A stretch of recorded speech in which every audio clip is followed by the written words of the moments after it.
मजीद जो है वो टैक्सों में इजाफा नहीं किया गया। मार्केट तो पिछले एक साल में अपनी कम तरीन सतह पे आई है कुछ जगहों पे, और कुछ जगहों पे बिल्कुल नहीं आई। और डॉलर जो है वो बुलंद तरीन सतह पर है, गोल्ड अपनी बुलंद तरीन सतह पर है, और रियल एस्टेट सेक्टर अपनी कम तरीन सतह पे। बिस्मिल्लाहिर्रहमानिर्रहीम। लाखों करोड़ों दुरूदो सलाम उस पाक हस्ती पर जो वजह कायनात है। दोस्तों, बजट आए हुए आज तीसरा रोज है, और मैं कोशिश कर रहा था कि बजट के मामला को समझूं, और समझने के बाद ऑन एयर अपने दोस्तों तक बजट में होने वाले रियल एस्टेट सेक्टर की फैसिलिटीज के बारे में आपसे कोई गपशप लगाई जा सके। दोस्तों, एक अच्छी और खुशाइंद बात जो अब तक समझ में आ रही है कि मजीद जो है वो टैक्सों में इजाफा नहीं किया गया। लेकिन एक चीज जो है वो मैं ये समझने की और जानने की कोशिश कर रहा था कि जो वैल्यू टेबल बनाए जाते हैं जिसके ऊपर एफबीआर और हमारी जो पंजाब गवर्नमेंट है, यानी कि एफिडेविट्स जिसे हम कहते हैं स्टैम्प ड्यूटी, उसके रेट बनाए जाते हैं और उस पर टैक्स लागू होते हैं। उसके लिए होता पिछले बार बजट से पहले या बजट के बाद हुआ ये था कि एफबीआर ने फेयर वैल्यूज के ऊपर जो है वो टैक्सेस लगाए थे। अब मसला ये है कि मार्केट तो पिछले एक साल में अपनी कम तरीन सतह पे आई है कुछ जगहों पे, और कुछ जगहों पे बिल्कुल नहीं आई।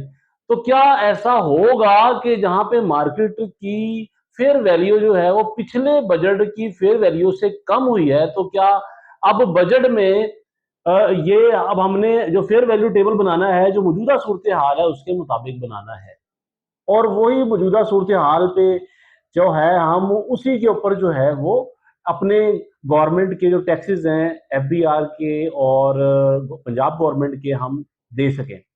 तो मेरी तवज्जो दिलाने का मकसद ये था कि पिछले साल तो रेट काफ़ी हाई थे जिसके ऊपर टैक्सेस लगे, लेकिन अब मार्केट काफ़ी डाउन है। तो क्या हमारी हुकूमत दोबारा से जो है वो फेयर वैल्यू टेबल बनाने जा रही है, या जा चुकी है, या उनको जाना चाहिए? ये वो सवालात हैं जो मेरे दिमाग में चल रहे थे। आने वाली वीडियो में बहुत बहुत कुछ क्लियर हो जाएगा।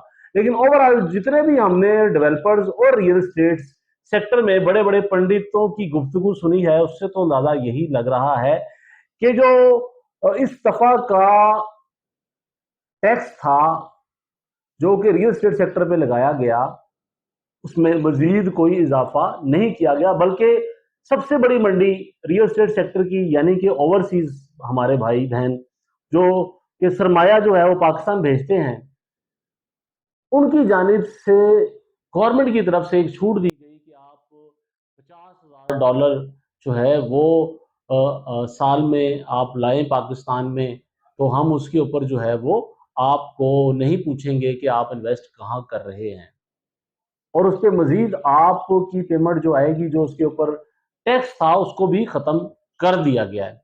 तो ये बड़ी खुशाइंद बात है, जहां इस वक्त पाकिस्तान में डॉलर जो है वो अपनी बुलंद तरीन सतह पर है, और गोल्ड यानी कि सोना अपनी बुलंद तरीन सतह पे है, वहां पे रियल एस्टेट सेक्टर अपनी कम तरीन सतह पर है।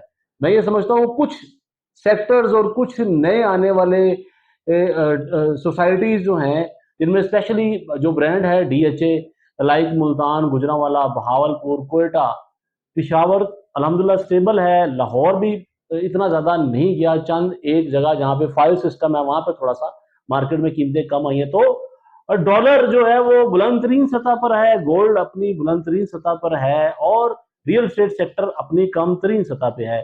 तो गोल्ड और डॉलर के जो होल्डर्स हैं, अगर वो अपना गोल्ड या डॉलर सेल करके रियल एस्टेट सेक्टर में आएंगे, तो मेरा ख्याल है उनके लिए बड़ी खुश आइंद बात होगी।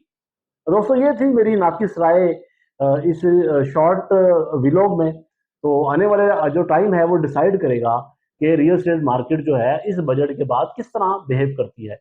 सबसे बड़ी मंडी जो है वो ओवरसीज है, और उनके लिए मराहत का ऐलान किया गया है। बहुत बहुत शुक्रिया जी। चैनल को सब्सक्राइब लाजमी कीजिएगा। अल्लाह हाफिज।